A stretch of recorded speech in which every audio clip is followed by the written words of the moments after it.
Bom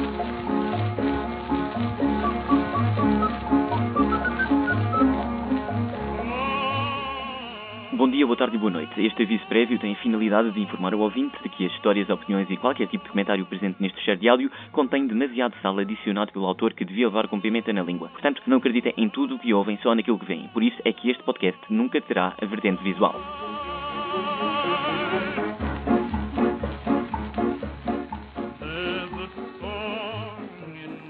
Yuhu! Como é que é? Mais uma semana se passou, esta semana com um dia de atraso e eu explico-vos porquê, porque tivemos problemas técnicos. Exatamente, como diz no título deste bonito episódio, houve assim uma mão cheia de problemas técnicos, tanto que isto pode não estar com a melhor qualidade do que a próxima semana, se é que me faço entender. Porquê? Porque, pá, arranjei um computador novo. Já estava na hora, eu precisava de evoluir e evoluí. Agora estou com um fucking avião com o qual eu ainda não sei trabalhar muito bem. Por isso é que este episódio está a ser gravado no computador antigo.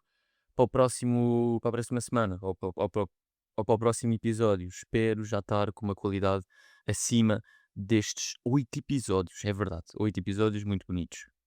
Não foram só problemas técnicos, para ser sincero. Foi assim uma semana atribulada de trabalhos e trabalhinhos, vai para aqui, vai para acolá. Ainda a tentar socializar com os meus queridos amigos que me fazem uma boa companhia e põem-me a cabeça em dia. Consigo estabelecer a minha relação com a sanidade muito graças aos meus amigos.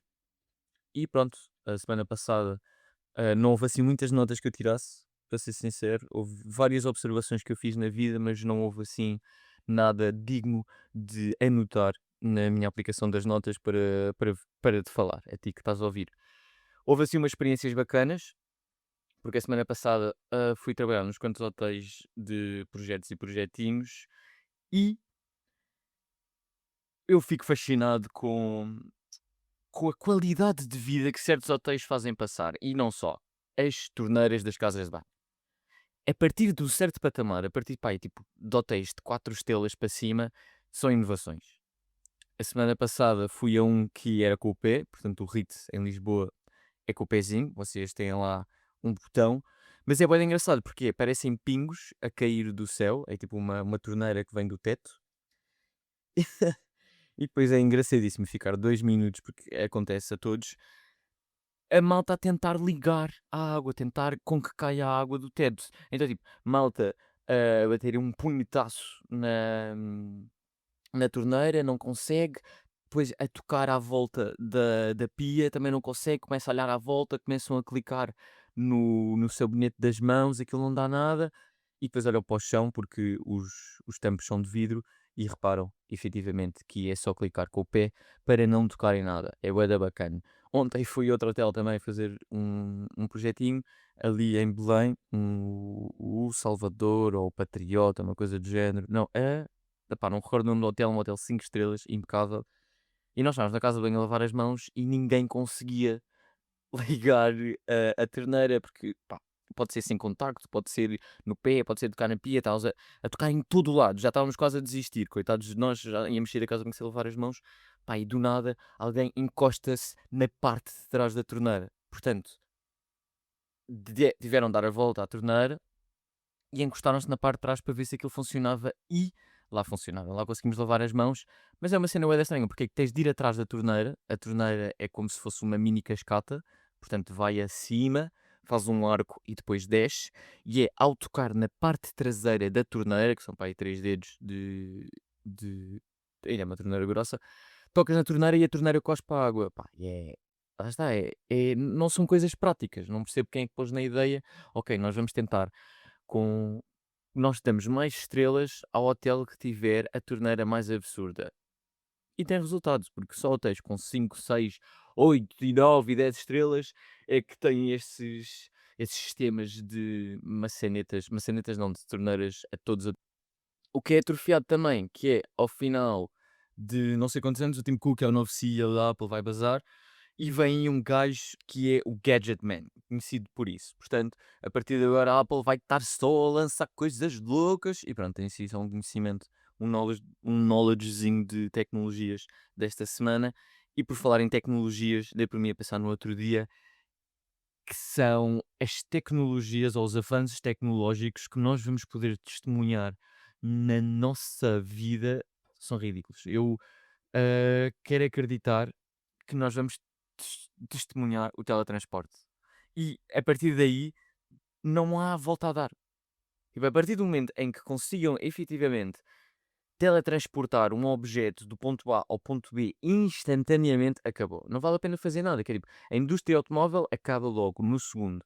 Porque depois se consegues transportar coisas pequeninas, vais começar a transportar coisas cada vez maiores e maiores e maiores e maiores, e depois já estás a transportar elefantes de zu para zu e acabou. Já não é preciso aviões para nada, já não é preciso autocarros para nada. Ok, se calhar depois isto vem outro problema que é quanto é que vai custar o teletransporte? Porque estava a dizer, ok, os transportes podiam acabar da noite para o dia, mas a malta não ia ter toda a guita para se teletransportar. E eu pergunto-me, quanto é que ia cair os preços de aviões e os preços de autocarro? É que se o transporte, se o teletransporte, quero dizer, instantâneo existe, tipo, ninguém se vai pôr num autocarro de 5 e 6 horas, estás a perceber? Ninguém vai fazer Algarve-Porto, em 6 ou 7 ou 8 horas de autocarro, quando pode só estalar os dedos e teletransportar-se. Mas como quem diz teletransporte, diz-me, lá estou eu a falar outra vez dos irmãos Phineas and Ferb, mas é assim, pá, os gajos foram visionários. Mas também não há maluco sem. Não, como é que é? Não há maluco sem loucura. Não, há maluco sem loucura, de certeza que não há. Mas não há louco que não acerte e não há sábio sem loucura, acho que é isso. Já o Plutónio dizia num dos sons.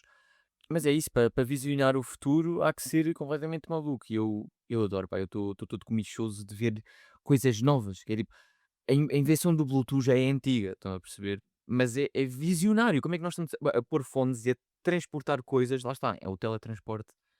O melhor teletransporte até à data é o Bluetooth. Mas não são coisas físicas. Acho que o fax também foi uma excelente invenção nesse teletransporte. Mas eu não quero teletransporte de folhas ou de músicas, não. Eu quero teletransporte físico. Manda-me vir tipo um pinguim da Antártida. Ou, sei lá, o Zeppelin também foi uma excelente invenção, mas depois houve um incêndio, né? Houve assim um incêndio e o acidente do Zeppelin. Mas por acaso o Zeppelin deve ser um excelente meio de transporte acima, quero eu dizer, acima do jato privado. Porque depois andar de Zeppelin tem uma categoria que andar de jato privado não tem. É tipo um Zeppelin, toda a gente vê. Jato privado há bués. Agora, Zeppelins no céu há muito poucos. Tens o do Goodyear em LA e não conheço assim muitos mais Zeppelins ainda em funcionamento. Mas adorava, por acaso, adorava andar num Zeppelin. Mas pronto, olha, sofreu um problema técnico. E este é o tópico deste episódio. Portanto, estamos no oitavo episódio e eu fiz assim uma pesquisa dos maiores problemas técnicos que alguma vez existiram. E a primeira coisa que me aparece, claro, é o desastre de Chernobyl, que ocorreu a 26 de abril de 1986. E foi, vocês não sei se já viram a série, eu ainda não vi, portanto tive de ver a explicação à net. E houve o reator 4 da central nuclear na Ucrânia explodiu durante um teste de segurança. Portanto, os malucos estavam a fazer um teste de segurança e acabaram por libertar nuvens radioativas por toda a Europa, forçando assim a evacuação de milhares e milhares de pessoas. E há quem diga, e há muita malta a dizer, que é o pior acidente nuclear da história. Portanto, não sei se houve assim tantos, mas sei que este foi o pior mesmo de tudo. O incêndio durou dias, malta, dias e dias e dias. Libertou material radioativo equivalente a 400 bombas de Hiroshima. Portanto, vejam lá a radioatividade que teve pela Europa e continua a estar, principalmente naquelas zonas. Por isso é que a Ucrânia é a Bielorrússia e a Rússia são mesmo maluquinhos.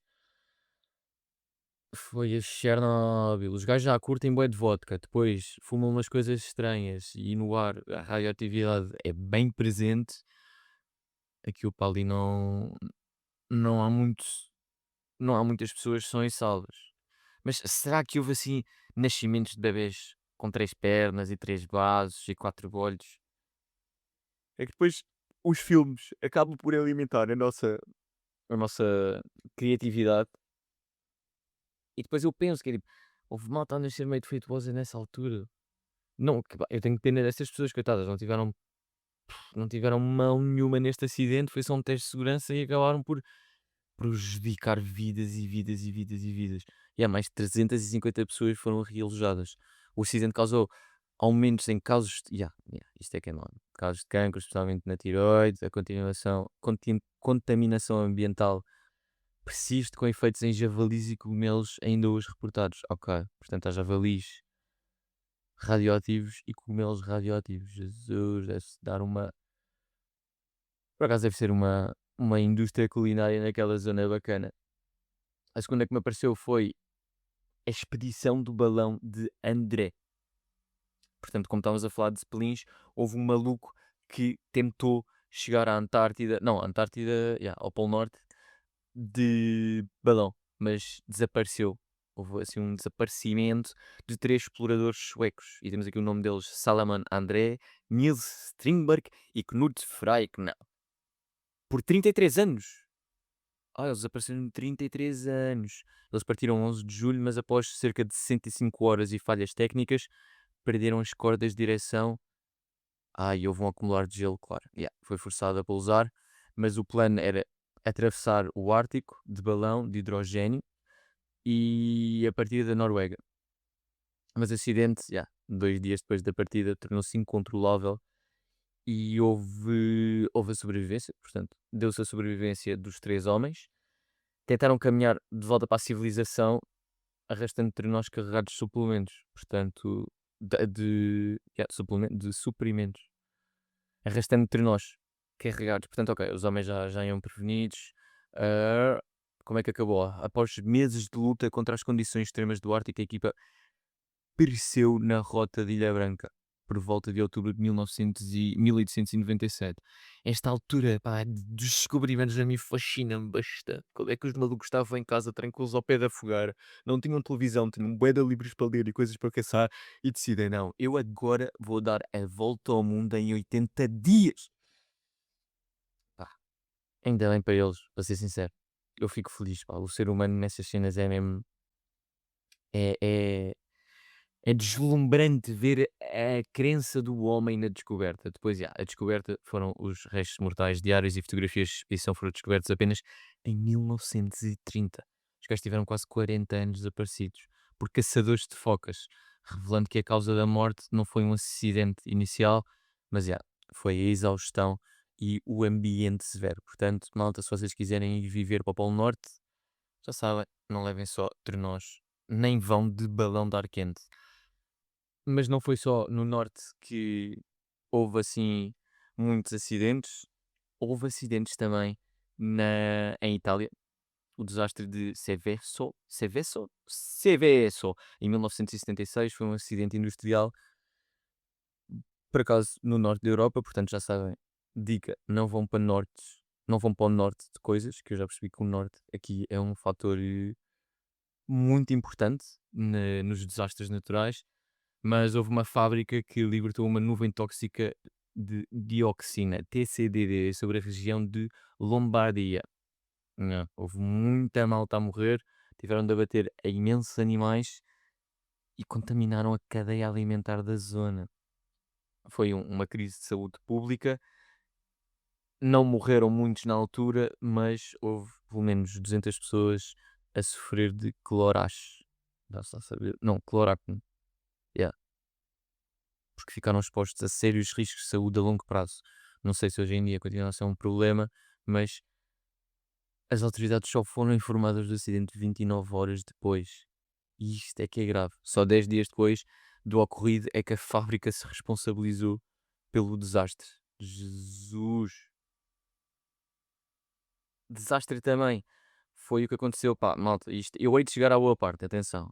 Há aqui pontos interessantes porque estes problemas técnicos não levaram só a coisas más. Há coisas boas a acontecer devido a inconvenientes. Por exemplo, a penicilina, não sei se sabem, mas penicilina, peço desculpa, foi uma descoberta acidental.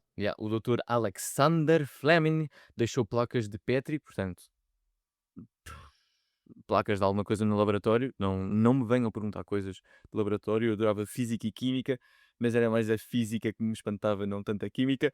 Mas ele deixou umas placas com bactérias descobertas enquanto viajava. Portanto, o homem viajava para captar bactérias. Há quem caça focas e este maluco andava a captar bactérias. E notou que um fungo contaminara as placas e impedia o crescimento bacteriano. Portanto, esse erro do laboratório salvou milhões de vidas. Malta hoje continua a viver à pala da penicilina. E foi este doutor Alexandre que, por acaso, pá, foi de férias, foi de fim de semana e deixou as bactérias a fazerem o trabalho delas. Outra coisa que também não sabem, mas essa é mais de conhecimento geral, que é o micro-ondas. Estavam à procura de. Estavam à procura, os engenheiros lá, de magnetrons de radar. Notou que uma barra de chocolate do seu bolso tinha derretido. Portanto, a falha na blindagem do equipamento revelou que o micro-ondas podia cozinhar alimentos rapidamente, o que é bué da bacana. Portanto, ainda bem que estes chavalos estavam a pesquisar coisas sobre aceleramento de partículas. Não é aceleramento de partículas, mas é. Calma aí. Ciência. Micro-ondas, ciência. Que serem antes? É a vibração rápida das moléculas de água, gordura e açúcar. Yeah, gerando calor por atrito interno. Exatamente. Portanto, os malucos estavam a explorar isto para avanços científicos e descobriram que aquecia comida. Portanto, yeah. Por acaso deve ter sido estranho os malucos terem almoço quente durante o da tempo. Que é tipo, estamos a fazer a nossa pesquisa no laboratório e do nada toda a gente tem o almoço quente. Fixe. Yeah. É tipo, é uma win-win situation. Mas voltando aqui para os desastres, houve um desastre em Boston que não foi tanto um desastre, deve ter sido um desastre para limpar, mas a malta que até não se importou, que foi no bairro de North End, outra vez norte, man! Já, eu nunca vou morar para o norte, nem nunca me vou pôr em situações nortenhas, porque isto é mesmo um fator bué de importante nos desastres naturais, mas houve um grande dilúvio de, de, de, de, de, de, de, de de melaço. Melaço é tipo é entre o mel e o açúcar. É um açúcar bué da espesso. Yeah. E houve cerca de 8,7 milhões de litros de melaço de cana que foram libertados nas ruas. A onda tinha entre 2 a 5 metros de altura. Portanto, a humanidade já testemunhou um tsunami de açúcar. It's crazy. E não viajava nada devagar, malta. Viajava a 56 km por hora, portanto, destruiu edifícios, virou carros e danificou estruturas de comboios elevados. Portanto, já só nos Estados Unidos os gajos curtem construir comboios no céu em vez de construir comboios na terra ou subterrâneos. Os gajos constroem a 2, a 4, a 5 metros de altura.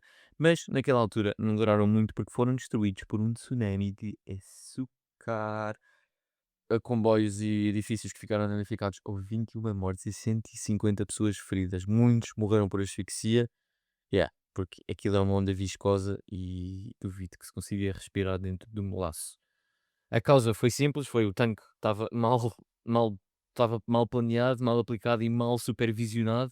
Apresentava fugas por tudo que era lado na sua construção e no dia do acidente o tanque foi enchido com melaço aquecido. Portanto, a combinação da temperatura e a pressão de uma estrutura que estava bué da mal construída agravou o dia de inverno anormalmente quente. Aí é bem, causando colapso catastrófico.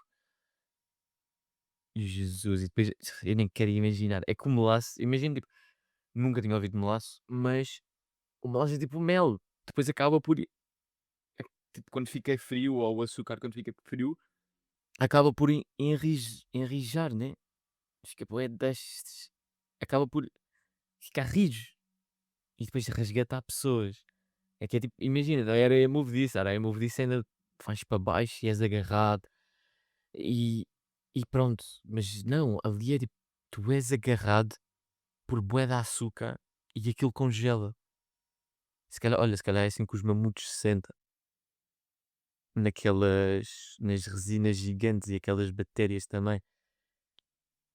E as plantas também não deve ser uma vida fácil ficar enclausurada em açúcar, Jesus. As consequências legais. A empresa da proprietária do tanque, United States Industrial Alcohol Company, foi considerada responsável após um longo processo resultando em acordos judiciais para uns milhares de euros. Peca, peca, peca, peca. Mas mesmo assim, grandes malucos, não sabem construir mesmo.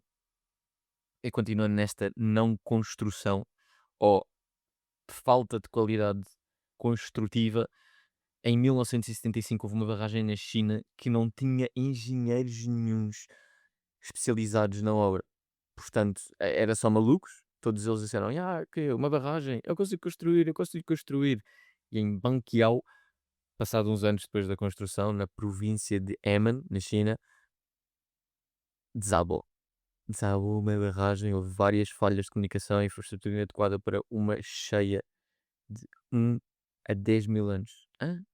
Mas também não ajudou o facto do tufão Nina estar a passar lá ao pé. Yeah. O tufão Nina ocorreu em 1965, trouxe chuvas torrenciais, choveu durante 2 dias e a barragem simplesmente colapsou. Portanto, é prova de que problemas técnicos é tramado e a malta não se manca do que é que está quase a acontecer. O que é que a malta não se mancou também do que é que está quase a acontecer? Foram 2 foguetes que explodiram logo depois da partida. Temos um foguete europeu, a Ariane 5, que explodiu até depois, passado 40 segundos de arrancar, e foi um erro de conversão de dados numéricos no software que gerou um overflow e levou a um desvio de rota consequente na autodestruição. Portanto, o gajo subiu e embicou para baixo, com muita pena minha. O vídeo não é nada engraçado, foi mesmo um bug que aconteceu e depois deve ser assustador. Tu estares no foguete, estudas a tua vida toda para ser astronauta. Ok, é agora, é agora, é agora, é agora, vou bazar, estou farto deste planeta, arrancas e depois o foguete pensa, não, não, vou voltar para trás. E volta a embicar para trás.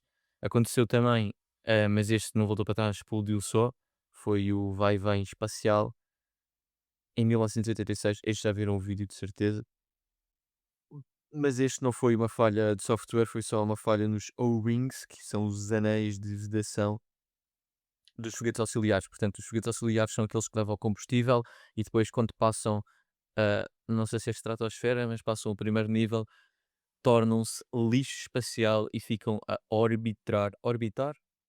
Yeah, a orbitar pelo nosso planeta Terra e tornam só lixo espacial. Dou finalizada a lista de terrores que aconteceu por problemas técnicos e isto tudo graças a pessoas que estão como eu. Eu consigo-me identificar, não com os desastres, atenção, mas com a cambada de informação que tu tens na mão e não sabes bem o que fazer com ela. Que é, com este PC novo, eu tenho bué de cenas novas. O PC é recente, saiu ano passado e, e eu estou todo excitado. Para ser sincero, é tipo, poucas são as sensações ou as compras que tu fazes na tua vida adulta. Não que eu possa dizer que tenho uma vida adulta, mas pronto, estou a entrar na fase do adultismo que me façam sentir assim. Eu não vejo assim futuras compras que vá ficar tão contente como esta. Que é tipo, eu saio de casa e a única coisa que eu penso é eu quero ir para o computador, eu quero vir descobrir coisas novas. Que é tipo, do meu PC antigo eu já sabia tudo, ou 100% do PC. Havia coisas que eu conseguia fazer mais ou menos e aprendia, tinha sempre esse espírito jovem, da curiosidade, de aprender mais. Mas agora este é uma cambada de informação direta e instantânea.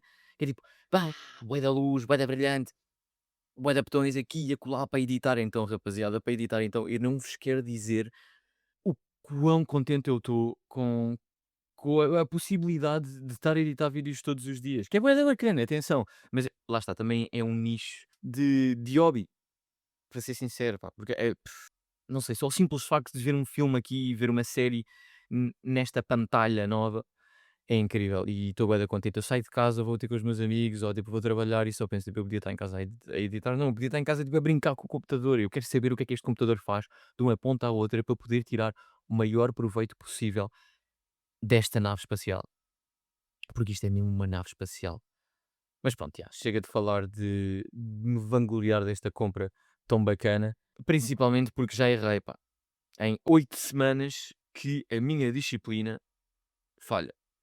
Mas, lá está, por motivos de problemas técnicos. Para a semana espero já estar resolvido e à quarta estar a dropar este podcastzinho muito engraçado. Passemos então para mais problemas técnicos que trouxeram coisas benignas. E deixem que vos diga que me surpreendeu bastante, porque a super cola foi um erro na criação do plástico, o que faz sentido. E eu não sei se vocês faziam, de certeza que vocês faziam, se tiveram que fazer, que era dropar cola nos dedos e fazer aquela cena entre o indicador e o polegar para ficar preso, para ficar preso, para ficar preso e depois porem no lápis de carvão.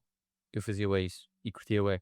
Havia malta na minha escola também que cheirava a cola, o que era bué de engraçado na altura, porque vê-se nitidamente quem cheira a cola quando era puto, porque não era assim muito engraçado, mas vê-se nitidamente quem cheirou cola quando era puto e quem nunca cheirou cola. E não me vou pronunciar mais sobre esse assunto. Eu não cheirei cola, é só isso que eu quero dizer. Nem nunca tive esse interesse, mas havia putos na nossa escola que cheiravam cola. Isso e mais velhos. Mas eu estou-me a rir, mas não tem piada nenhuma. A fias do lápis, isso deve doer bastante. E bolacha. Bolacha, e depois eu vejo, é tipo, os putos são tão parvos que tipo, está um maluco a snifar só pela a pares de lápis. A pares de lápis não, a pares de borracha. Peço imensa desculpa. A pares de lápis deve ser horrível. Mas a pares de borracha. Aquela porcaria devia de fazer uma desintoxicação nasal louca. Nunca mais tinhas macacos. E bolacha. Bolacha, a mim, acho que foi a cena mais estúpida que eu alguma vez vi entrar pela narina, pela narigueta de algum ser humano. Mas lá está, pois, quando tu és puto, tem bué da piada. Mas eu hoje em dia, eu ficaria assustado se visse alguém a fazer isso, para ser sincero.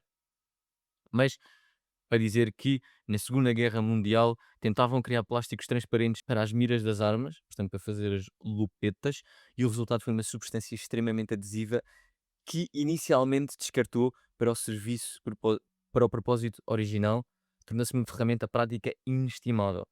E toda a gente usa fita cola hoje em dia, mesmo super cola, é tipo das melhores invenções de sempre. Porquê? Porque está partido de super cola, está feito, mano, está feito. Tem uma finalidade bué da útil, não é, desculpem, não é fita cola, é super cola. Porque fita cola tens o fator, estético, super cola é só saber a quantidade certa que vai para consertar o que está partido. Na continuação da cena estética e da fita cola temos os post-its, pá, os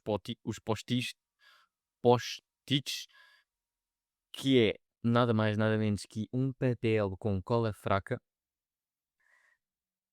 Foi criado por um cientista da empresa 3M.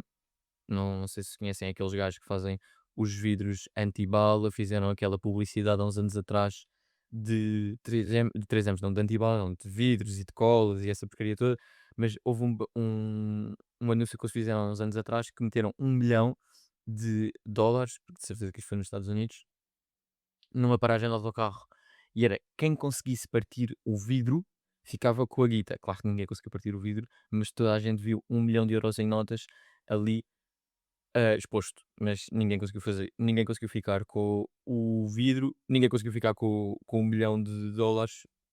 E deixem-vos dizer que é uma excelente publicidade, porque é pôr o quê? É pôr a garganta, não, não é pôr a garganta, é pôr as ações pôr, é pôr as ações ao nível das palavras. E muito bom para eles. Conseguiram, mas quando estavam a tentar desenvolver um adesivo super forte, acabaram por criar o contrário. Um adesivo super, hiper, mega fraco, que não colava permanentemente. Antes depois, essa falha foi usada para criar os famosos papéis de notas removíveis. E é uma cena da chata. Eu não sei se vocês curtem post-its, eu não uso post-its para nada. Porque tipo, aquilo cola e depois baza logo. Baza logo. Não, eu quero acreditar que nos chineses, eles, em vez de vender post-its, vendem só quadrados de papel. Porque aquilo, efetivamente, não cola nada. Continuar, e para continuar, assim nos vidros de segurança, portanto, 3Ms criaram os vidros de antibala, super fortes, e os post-its, mas houve quem criasse os vidros que não se quebram. Portanto, os vidros do teu para-brisas não se parte, muito graças ao químico Eduard Bene- Benedictus, porque ele estava a fazer as suas pesquisas lá no laboratório, derrubou um frasco de vidro revestido com plástico e, em vez de se partir em 1000 pedaços e cacos, o vidro rachou, mas manteve a forma original, resultando assim na invenção do vidro laminado usado hoje nos para-brisas dos carros. Desde que diga, imaginem só o que era sempre que tinha um acidente, cacos por tudo o que era lado. Devia ser bué da perigoso. Uma cena bué da perigosa também foi a criação do jogo Pac-Man. a famosa tela final, portanto, o nível 256 do Pac-Man, onde o jogo se transforma em caos de letras e números. Não sei se vocês já chegaram, eu nunca cheguei lá, mas é uma cena bacana de ver porque o jogo fica completamente desfigurado. Acho que toda a gente conhece o layout original do Pac-Man, mas em vez de ser um defeito irritante, virou um troféu de honra para os jogadores que lá chegavam. Portanto, chegar ao último nível era mesmo tipo, uau, isto é o erro final do jogo. E é bué da bacana, porque é tipo, é o jogo a dar a volta. Eu não consegui formatar o jogo original, portanto, olha, tipo, tens aqui uma coisa desformatada de conseguiste passar o jogo. Acaba com isto. Uma coisa bacana também que criaram, que não sei se vocês sabem, mas isto é mais já para as adultices, que é o botão do e-mail para desfazer. Yeah. O que é bué da bacana, mas aquilo só te dá uns segundos. Portanto, o envio de e-mails no Gmail nasceu originalmente como um atraso técnico de 5 segundos do processamento de mensagens e os desenvolver não, e os developers do jogo receberam perceberam que esse erro era uma ferramenta útil para o usuário, o que é bué da bacana. Eu adoro isso, porque é tipo, pá, tens ali 5 segundos de escolha, ou mandas ou não mandas, e dá para voltar atrás. Mas também dá para voltar atrás se vocês, ah, agendarem e-mails. Não sei se vocês pá, mas que conversa de adulto da porra. Eu agora estou a falar de formatar e-mails, tipo, onde é que a minha vida chegou? Eu não queria isto, malta. Eu não queria isto para a minha vida. Eu quero ir para a praia, pá. Eu quero ir para a praia, comer bolas de Berlim com creme, comer um geladinho ao final do dia, mais nada. Eu estou aqui a falar de quem é que criou o botão de desfazer o mail no Gmail. Que, bros, relaxem lá uma beca. A vida está a acontecer muito rápida. E por estar a acontecer muito rápido, olha, tem aqui o toque de saída. Espero que tenham gostado destes erros técnicos. Oh, não, peço desculpa, problemas técnicos. Que foi o que me aconteceu hoje. Para a semana temos aí em dia. E é isso, maltinha. Espero que se divirtam e que tenham cuidado com os lavadores de certos hotéis. Porque aquilo não é intuitivo. Aquilo é para tu descobrires. Eu acho que se calhar é isso. Eles se calhar põem tipo, vas a dar uma década de entretenimento nesta casa de banho tão bonita, para eles ficarem mais um bocado. Só para deslumbrarem esta casa de banho que deu tempo a ser construída, deu tempo a ser idealizada. Ou então se calhar eles não curtem de lavar as mãos. Esse é o que eu consigo tirar deste episódio. Beijinhos e abraços, até para a semana. Señorita, no quisiste, not sopita, the mosquito, not so sweet like my chiquita, you're the one for me. Ole!